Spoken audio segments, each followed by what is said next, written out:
오늘 대림절 마지막 네 번째 시간입니다. 모든 기다림에는 약속의 날이 있습니다. 그 약속의 날은 말씀하신 것들이 혹은 약속하신 것들이 이제 드디어 이루어지는 날입니다. 물론 그 약속의 날이 언제인지 분명하게 밝혀지는 경우도 있지만 그렇지 않은 경우도 있었습니다. 예를 들자면 똑같은 사건이지만 하나님께서 아브라함에게 자녀에 대한 약속을 주실 때 75세 그가 약속을 받을 때에는 그 날이 언제인지 정확히 몰랐습니다. 그러나 하나님께서 아브라함이 99세에 약속하실 때에는 내년 이맘때라고 말씀하시면서 그 구체적인 때와 시에 대해서 말씀을 하셨습니다. 그래서 그 이후에 아브라함은 구체적인 그 하나님께서 주신 그 약속의 날을 바라보며 살아가게 하셨습니다. 그럼 하나님은 모든 사람을 죄에서 구원하실 계획을 세우시고 이 세상에 그 구원자 메시아를 보내주실 것을 약속하셨습니다. 그러나 다윗의 자손으로 오실 메시아가 언제 오실지 그 때와 시에 대해서는 말씀하시지 않으셨습니다. 그러므로 그 메시아를 기다리는 사람은 오직 믿음으로 기다리고 인내로 이제 기다려야만 했습니다. 그러나 하나님이 약속하신 그 약속의 날이 드디어 이르렀음을 이제 천사가 이야기해 줍니다. 그리고 이 이야기를 가장 먼저 들은 사람이 있는데 바로 마리아입니다. 엘리세벳이 세례 요한을 잉태한 지 6달이 지났을 때입니다. 천사 가브리엘이 하나님의 보내심을 받아서 이제 갈릴리 나사렛 동네로 갑니다. 그리고 천사 가브리엘은 다윗의 자손 요셉이라는 사람의 약혼한 처녀 곧 마리아에게 이렇게 이제 이야기를 합니다. 1장 28절을 보면 그에게 들어가 이르되 은혜를 받은 자여 평안할지어다 주께서 너와 함께 하시는도다. 그리고 30절 이후에는 천사가 이르되 마리아여 무서워하지 말라 내가 하나님께 은혜를 입었느니라. 보라 내가 잉태하여 아들을 낳으리니 그 이름을 예수라 하라. 그가 큰 자가 되고 지극히 높으신 이의 아들이라 일컬어질 것이요 주 하나님께서 그 조상 다윗의 왕위를 그에게 주시리니 영원히 야곱의 집을 왕으로 다스릴 것이며 그 나라가 무궁하리라. 마리아가 하나님이 계획하신 또 약속하신 그 구원자 이제 메시아가 이제 자신을 통해서 이제 잉태가 되면 이제 한 10개월쯤 뒤에 오시는 것에 대해서 이제 말씀을 이제 듣게 된 거죠. 마리아는 어찌 보면 세상에서 가장 기쁜 소식을 가장 먼저 들었습니다. 왜냐하면 사람들은 메시아가 오기를 그토록 기다렸기 때문입니다. 마리아 역시도 메시아를 기다리기는 마찬가지였습니다. 마리아는 그 기다림이 드디어 완성되는 날, 그 약속의 날이 이르렀음을 알게 됐습니다. 마리아는 그 약속의 날을 이제 천사로부터 받은 거죠. 그런데 마리아는 기쁘지가 않았습니다. 마리아가 기쁘지 않은 이유는 그 일이 하나님이 약속하신 일이 이루어진 거죠. 메시아 구원자가 세상에 오시는 일이 나를 통해서 이루어지고 있기 때문입니다. 뿐만 아니라 나를 통해서 이루어지는 그 일이 어떤 모습으로서는 나의 삶에 부정적인 영향을 줄 것으로 생각되었기 때문입니다. 왜냐하면 마리아는 아직 결혼을 하지 않았습니다. 약혼한 사람이 있는 거죠. 그런데 성령으로 잉태되었다고 하지만 사람들이 결혼하지 아니한 마리아의 복중에 있는 아이를 보면서 성령으로 잉태된 것으로 생각하지 않을 겁니다. 이 일이 마리아에게 파혼을 불러올 수도 있습니다. 그렇기에 마리아는 천사의 말을 듣고 기뻐할 수가 없는 거죠. 고민하게 됩니다. 누가복음에서는 언급하고 있지는 않지만 마태복음에서는 이 상황을 조금 더 구체적으로 자세하게 말씀을 하고 있습니다. 천사는 마리아에게만 이 소식을 전하지 않았습니다. 마리아가 성령으로 잉태된 것이 나타났을 때 천사는 이 소식을 약혼자인 요셉에게도 알렸습니다. 요셉이 이 사실을 알고 어땠을까요? 조용히 마리아와 약혼한 것을 실제로 끝내려고 했습니다.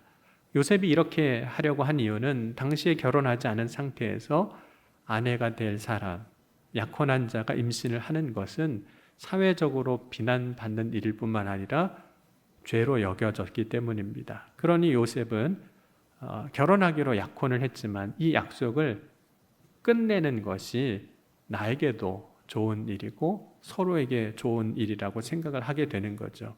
그런데 그때 꿈속에서 주의 사자가 요셉에게 이야기를 합니다. 마태복음 1장 20절과 21절 말씀을 보면 다윗의 자손 요셉아 내 아내 마리아 데려오기를 무서워하지 말라. 그에게 잉태된 자는 성령으로 된 것이라. 아들을 낳으리니 이름을 예수라 하라. 이는 그가 자기 백성을 그들의 죄에서 구원할 자이심이라. 요셉과 마리아의 모습, 삶을 보면 공통점을 발견하게 되는데 먼저는 내 삶에서 하나님의 뜻이 구원자가 메시아가 오시는 그 일이 부담스럽다는 거죠. 하나님의 뜻이 이 땅 위에 이루어지는 것을 원하지 않는 건 아닙니다. 그 메시아가 오시고 우리를 죄에서 구원하시기를 원하지만 내 삶에 있어서 손해를 보면서까지 그 일이 이루어지기를 원하지는 않았다는 겁니다. 그러나 결과적으로 요셉과 마리아는 모두가 동일하게 하나님이 하시고자 하시는 일에는 이제 순종하게 됩니다. 우리 24절, 25절 마태복음입니다. 한번 같이 보도록 하겠습니다. 요셉이 잠에서 깨어 일어나 주의 사자의 분부대로 행하여 그의 아내를 데려왔으나 아들을 낳기까지 동침하지 아니하더니 나음의 이름을 예수라 하니라. 그리고 누가복음 1장 38절입니다. 마리아가 이르되 주의 여종이오니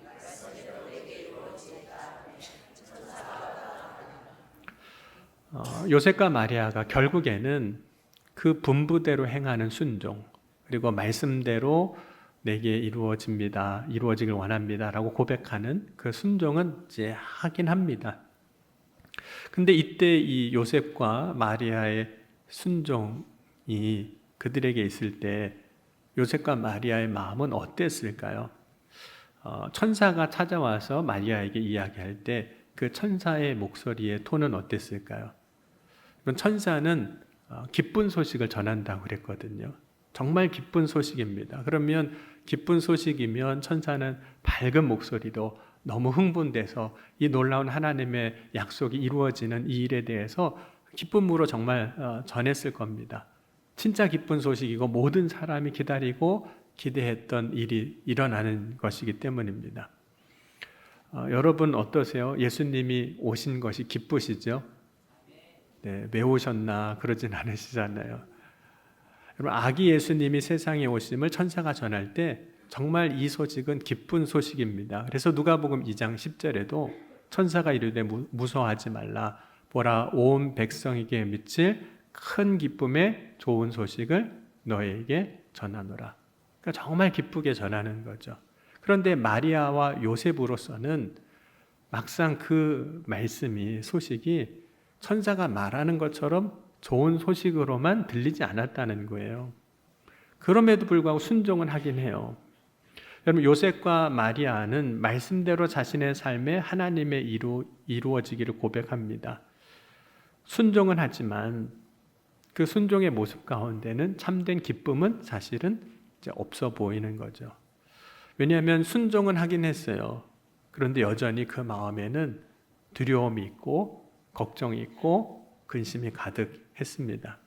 그렇기 때문에 마리아와 요셉이 대답하는 그 말에 말씀대로 되기를 원합니다라고 그 말의 톤을 생각해 보면 천사가 전했던 그 기쁨으로 말했던 톤과는 그 분위기가 좀 달랐을 겁니다. 마리아와 요셉은 순종은 하긴 했는데 마음으로는 기쁨으로 순종하고 있지는 않았던 거죠.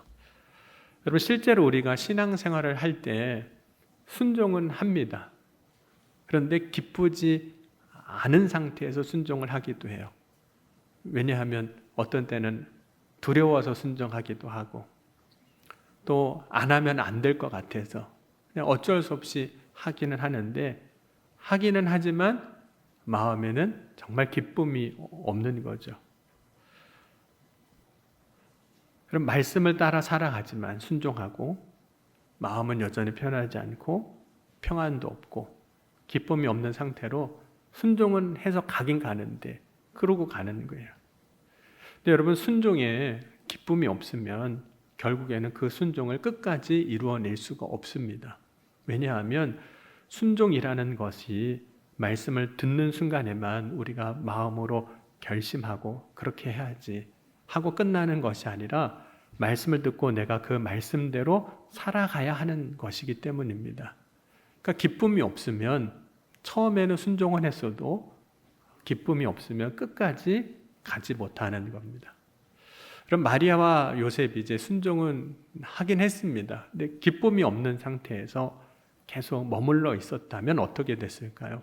만약 그렇게 되었다면 마리아와 요셉은 그들이 처음 생각한 대로 그냥 관계를 어느 정도 시간이 지난 다음에 조용히 끊었을 겁니다. 결국에는 그들의 삶에 이루어지는 일이 말씀과 같이 정말 기쁨이 되지 못하는 거죠. 그러나 나중에 요셉과 마리아의 삶을 보면 처음에는 기쁨이 아니었지만 정말 기쁨이 되는 삶으로 변화됩니다. 어떻게 그렇게 되냐면 하나님이 천사를 통해서 말씀하신 그 말씀이 정말 믿어졌기 때문이에요. 이미 하나님이 선지자를 통해서 메시아를 보내시겠다고 하셨는데 그 말씀이 요셉과 마리아의 삶에 이루어졌구나 하는 것을 믿었기 때문입니다. 그럼 믿음을 가질 때 하나님의 말씀이 우리에게 참된 기쁨이 되는 겁니다. 믿음을 가질 때 진짜 복음이 우리에게 복음이 되는 거죠. 그럼 믿음을 가지기까지 모든 사람이 다 동일합니다. 과정이 있습니다. 모든 일에 과정이 있고 그 과정을 통해서 결론에 도달하는 것처럼 우리의 믿음도 그런 과정이 있습니다. 믿음도 하나님의 말씀으로 시작은 되지만 정말 그 말씀이 믿어져서 내 삶에 그 말씀이 결론이 되기까지, 결론에 도달하기까지 과정이 있는 거죠. 여러분, 사도 바울은 믿음에 이르는 그 과정에 대해서 이렇게 말씀하고 있습니다. 하나님의 의가 나타나서 믿음으로 믿음에 이르게 되나니, 이렇게 말씀합니다. 로마서 1장 17절 말씀 보면 복음에는 하나님의 의가 나타나서 믿음으로 믿음에 이르게 하나니 기록된 바 오직 의인은 믿음으로 말미암아 살리라 함과 같으니라. 한 사람이 믿음에 이르게 될 때 나타나는 하나님의 의가 있는 겁니다. 곧 어떤 한 일에 하나님이 정말 일하시고 역사하신다는 사실을 깨달아 알게 하는 사건. 이게 하나님의 진짜 의구나 하는 그 믿어지게 하는 사건이 있다는 거죠. 그렇다면 요셉과 마리아가 아기 예수님이 오시는 이 사건이 하나님이 계획하신 메시아를 이 땅에 보내시는 사건이라는, 이 복음이라는 사실을 믿게 하는 하나님의 의가 드러나는 그 사건이 있었던 거예요. 이 사건을 통해서 마리아도 요셉도 처음에는 어쩔 수 없이라도 순종을 하지만 기쁨이 없는 상태에서 진짜 이제는 기쁨으로 순종하는 삶으로 바뀌게 되는데, 하나님의 의가 나타난 사건이 무엇이었냐면 이제 마리아가 친족 엘리사벳을 이제 방문하는 그 사건입니다. 그런 천사 가브리엘이 처음에 마리아를 이제 찾아왔을 때 이런 이야기를 합니다. 여섯째 달에라고 이야기를 해요. 우리 누가복음 1장 26절을 한번 같이 읽겠습니다. 여섯째 달에 천사 가브리엘이 하나님의 보내심을 받아 갈릴리 나사렛이란 동네에 가서, 여러분, 여섯째 달이란 뭘 의미하는 걸까요? 여섯째 달이란 어떤 사건을 기준으로 해서 6개월이라는 시간이 지났다는 것을 이야기하고 있는 겁니다. 그러니까 천사가 마리아를 찾아오기 6개월 전에 어떤 일이 있었다는 거예요. 그 일은 바로 세례 요한이 엘리사벳에게 잉태되는 사건입니다. 이 사건을 이제 우리가 오늘 읽진 않았지만 누가복음 1장 25절에서 25절까지 이제 말씀하고 있는 내용들입니다. 그럼 마리아에게 찾아왔던 천사는 마리아에게 이 일이 하나님이 하시는 일이라는 사실을 친족 엘리사벳에게 일어난 사건을 통해서 이야기해 주고 있는 거예요. 여러분, 엘리사벳도 늙어서 육신으로 아이를 가질 수 없는 자였지만 하나님께서는 은혜를 베푸사 엘리사벳이 임신하게 하셨고 벌써 6달이 되었다는 겁니다. 그러므로 마리아는 엘리사벳을 찾아가면 하나님이 하신 일이 어떤 일인지 자신의 눈으로 볼 수 있는 겁니다. 그렇기 때문에 마리아가 이제 사가랴의 집에 엘리사벳으로 이제 찾아가게 됩니다. 39절과 40절도 한번 같이 읽겠습니다.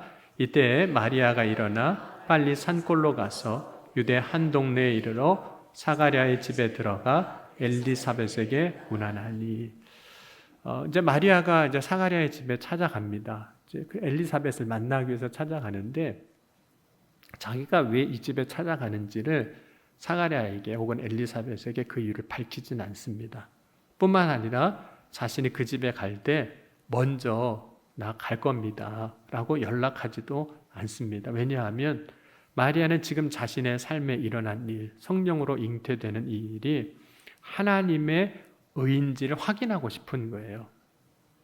정말로 천사가 말한 대로 하나님의 구원의 역사를 이루어 계시는 사건인가를 알고 싶었던 겁니다. 그렇기 때문에 엘리사벳에게 찾아갈 때 아무런 예고 없이 찾아가고 방문하게 됩니다. 그런데 마리아가 엘리사벳을 방문하고 만나게 되었을 때 엘리사벳은 성령의 충만함을 받아서 그 찾아온 마리아에게 이렇게 이야기를 해주게 되는 거죠.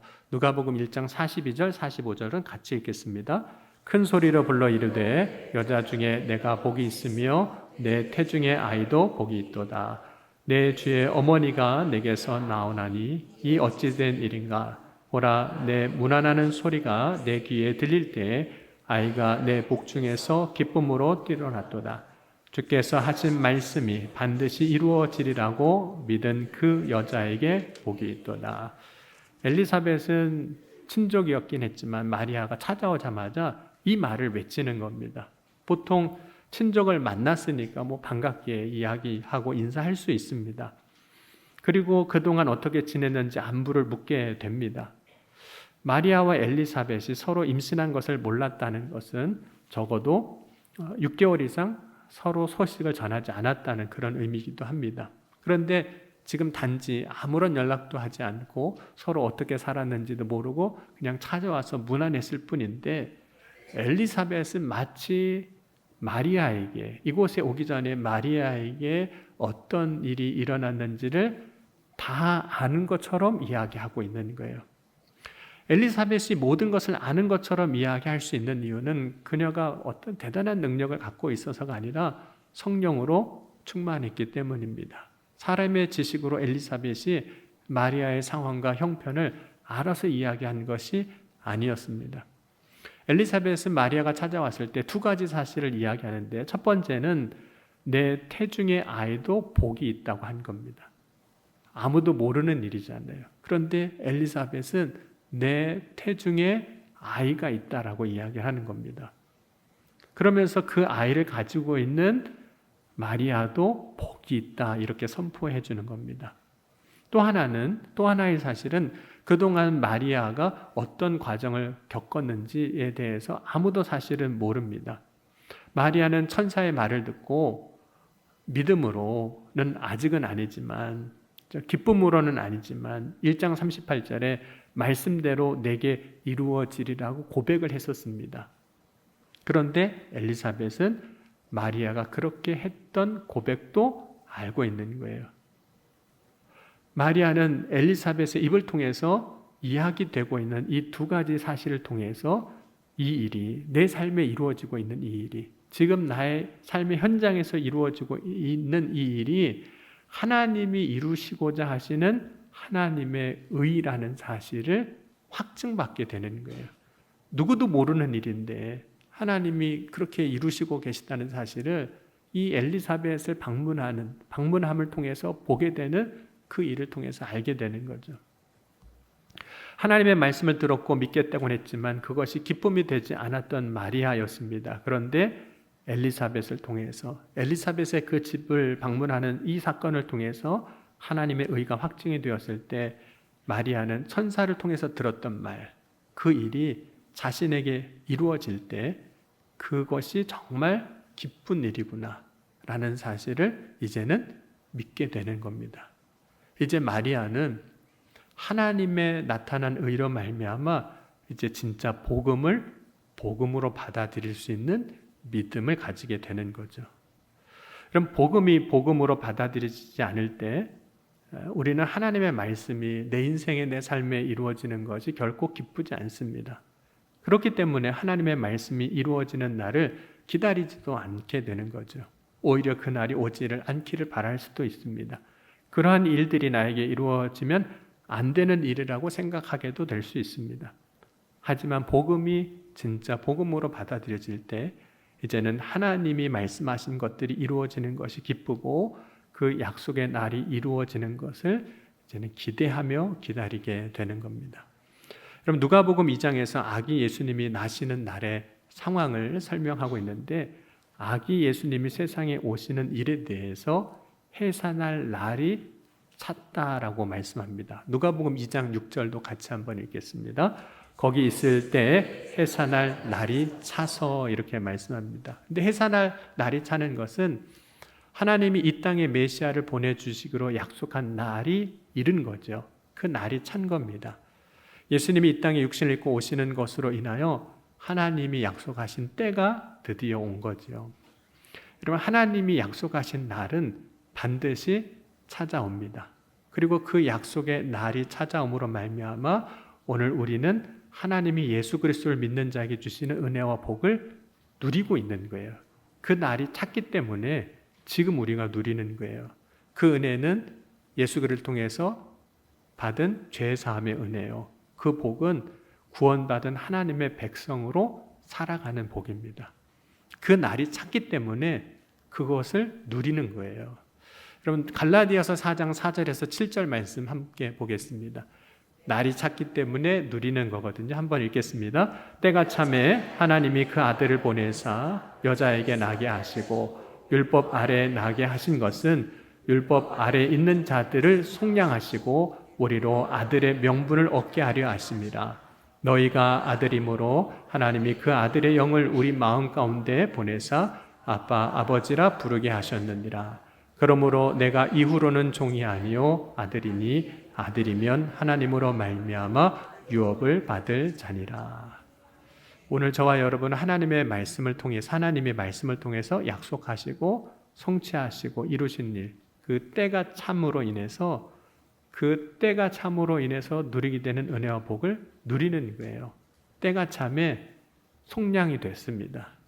때가 참에 아들의 명분을 얻어서 유업을 받을 자가 된 거예요. 그 복음을 지금 오늘 저와 여러분이 누리게 된 겁니다. 그러니까 여러분, 복음이 진짜 복음이 된 거죠. 복음이 실제로 나의 삶에 진짜 복음이 된 거예요. 여러분, 오늘 우리는 그 때가 찬 날, 성탄절이 된 거죠. 예수님이 오신 날을 기념하며 대림절을 보내고 또 성탄절을 기다리고 있습니다. 때가 찼고 이미 이루어졌어요. 이제는 우리는 하나님이 우리를 위하여 이제 다 준비해 놓으신 그 기쁨을, 이제 그 기쁨의 잔치를 이제 누리는 자가 된 겁니다. 탕자가 돌아왔을 때 아버지는 이제 잔치를 열어줬어요. 회개하고 돌아왔을 때 누가복음 15장 22절 23절 보면 아버지는 종들에게 이르되 제일 좋은 옷을 내어다가 입히고 손에 가락지를 끼우고 발에 신을 신기라. 그리고 살찐 송아지를 끌어다 잡으라. 우리가 먹고 즐기자. 아버지는 탕자와 자기의 돌아온 아들과 종들을 위해서 이제 잔치를 열었습니다. 그리고 이제 즐기자 이렇게 말씀해요. 즐기자. 여러분, 즐기자 이 말을 다른 말로 하면 기뻐하자, 함께 기뻐하자 이런 겁니다. 그런데 탕자의 형은 이미 아버지께서 열어놓은 잔치예요. 이미 누리면 되거든요. 그냥 먹으면 되고 같이 기뻐하면 되고 같이 즐거워하면 되는데 그 잔치를 누리지 못합니다. 즐거워하지 못해요. 맏아들은 잔치에 들어가지 못하고 오히려 화를 내고 있는 거죠. 오늘 우리는 하나님이 약속하시고 이루신 일로 인하여 기뻐하는 자가 되어야 됩니다. 이미 다 이루셨어요. 하나님이 약속하시고 이루신 일로 인해서 기뻐한다는 것은 이제 하나님이 그 말씀하셨던 그 말씀들이 이루어진 것을 통해서 하나님이 주시는 말씀을, 복음을 항상 복음으로 받아들이는 믿음을 가지게 된 겁니다. 그러면 오늘 나는 하나님이 주시는 그 말씀들을 이제 하나님이 주시는 복음으로 인해서 기뻐하고 있는가 하는 거예요. 예수님을 주셨잖아요. 복음으로 주셨어요. 여러분 예수 믿고 기쁘시죠? 예수 믿으니까 힘들고 아주 괴롭고 그러신가요? 정말 예수님으로 인하여 기쁘신가요?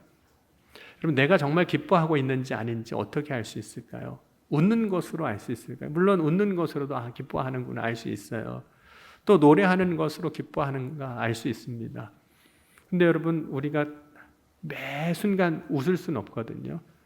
매 순간 웃는 사람 보면 이상한 사람이죠. 기쁠 때는 뭐 웃기도 하지만, 기쁠 때는 노래도 하지만 그냥 노래 부르면서 걸어다니는 사람 보면 이상하게 생각하잖아요. 오늘 내가 기뻐하는 것은, 진짜 내가 기뻐하는 것은 이것을 통해서 알 수 있습니다. 설령 지금 순간 웃진 않아도, 지금 내가 노래 부르진 않아도 근심하지 않는 거, 염려하지 않는 거, 걱정하지 않는 거, 그것이 기쁨으로 살아가고 있는 모습인 거죠. 여러분 마리아에게 예수님이 오셨습니다. 그리고 말씀대로 이루어지길 원한다고 고백했습니다. 그런데 마리아가 처음에 여전히 기뻐하지 못했습니다. 메시아 곧 예수님이 오셨는데 자신의 삶에 대해서 여전히 근심하고 있었고 염려하고 있었습니다. 오히려 그렇게 내 인생 가운데 찾아오신 예수님으로 인하여 굉장히 힘들어하고 있었습니다. 그런데 마리아가 확증을 얻고 엘리사벳의 집을 방문하는 그 사건을 통해서 내게 이루어지는 이 일이 하나님의 의가 이루어지는 거구나라는 것을 확증을 얻고 믿을 때 마리아에게 있어서는 더 이상 이제 염려가 없어요. 근심이 없습니다. 그러니 찬송하게 돼요. 그 찬송이 오늘 함께 읽었던 46절과 47절 말씀입니다. 마리아의 찬가라고도 부르는데 46절, 47절 같이 한번 읽겠습니다. 마리아가 이르되 내 영혼이 주를 찬양하며 내 마음이 하나님 내 구주를 기뻐하였음은, 이렇게 고백합니다. 마리아는 이제 영혼으로 하나님을 찬양하고 있어요. 마음으로 기뻐한다고 고백합니다. 오늘 여러분의 영혼이 이미 우리에게 오신 예수 그리스도로 인하여 기뻐하고 마음으로 찬송하는 삶을 살아갈 수 있기를 주의 이름으로 간절히 축원합니다. 복음을 복음으로 받아들이는 거예요. 예수님이 정말 내 인생 가운데 오신 것이 기쁜 일인 것을 고백하는 거죠. 여러분 때가 참에 하나님은 약속하신 날이 이루어져 그 약속하신 그 말씀 복음이 성취되게 하셨어요. 그리고 이제는 그 복음이 성취됨으로 말미암아 오늘 저와 여러분이 그 복음을 기쁨으로 누리게 하셨습니다. 그러므로 하나님이 우리 인생 가운데 기쁨의 소식으로 주신 것, 나를 위하여 주신 그 복음으로 인하여 기뻐하고 찬송하는 믿음의 삶을 살아갈 수 있기를 주의 이름으로 간절히 축원합니다. 복음을 복음으로 여기고 오늘 예수님이 나의 인생 가운데 찾아오심을 찬송하는 저와 여러분이 될 수 있기를 주의 이름으로 간절히 축원합니다. 오늘 주신 말씀 붙잡고 우리 함께 기도하시겠습니다. 이 시간 기도할 때 주님 오늘 이 시간 복음을 복음으로 여기는 믿음을 허락하여 주옵소서. 예수 그리스도가 내 인생 가운데 찾아오신 일이 얼마나 놀라운 일인지 깨달아 알게 하시고 마음으로 기뻐하고 영혼으로 찬양하는 그런 믿음의 고백 가운데 오늘 온전히 설 수 있도록 인도하여 주옵소서. 이 시간 함께 통성으로 기도하시겠습니다. 지금도 살아계시고 역사하신 하나님 아버지 감사합니다. 오늘 예수님이 우리의 인생 가운데 찾아오심으로 말미암아 우리에게 약속된 예비된 그 은혜를 누리는 삶을 살아가게 하여 주시니 감사합니다. 이제 온전히 그 준비된 잔치에 그 은혜를 누리는 복음의 삶을 복된 삶을 살아갈 수 있도록 역사하여 주시옵소서. 주님께서 오늘도 한 사람 한 사람을 기억하시고 그들 위해 놀라운 일을 행하여 이루어 주신 줄 믿습니다. 이 아침에 온전히 주님 바라고 소망하며 나아갈 때 우리 안에 있는 모든 염려와 근심과 두려움과 걱정은 사라지게 하시고 기쁨으로 충만하게 하여 주옵소서. 주님께서 역사하시고 이루어 주셔서 날마다 찬송이 넘치는 믿음의 삶이 되게 하여 주실 줄 믿습니다. 주여 인도하여 주옵소서. 사랑의 주님 감사합니다. 오늘 복음이 복음되게 하시고 예수 그리스도를 믿어 하나님의 자녀됨의 그 놀라운 은혜의 축복을 우리의 인생 가운데 누리는 자가 되게 하여 주옵소서. 이미 성취됐고 이루어졌으니 이제는 그 잔치가 열렸사오니 우리가 이제 믿음으로 살아갈 때 염려하거나 근심하거나 두려워하지 아니하고 주님 주시는 그 복음 안에서 기뻐하고 찬송하는 믿음의 삶이 되게 하여 주옵소서. 오늘도 각 사람 가운데 행하여 이루어 주신 줄 믿사오며 예수님의 이름으로 간절히 기도하옵나이다. 아멘.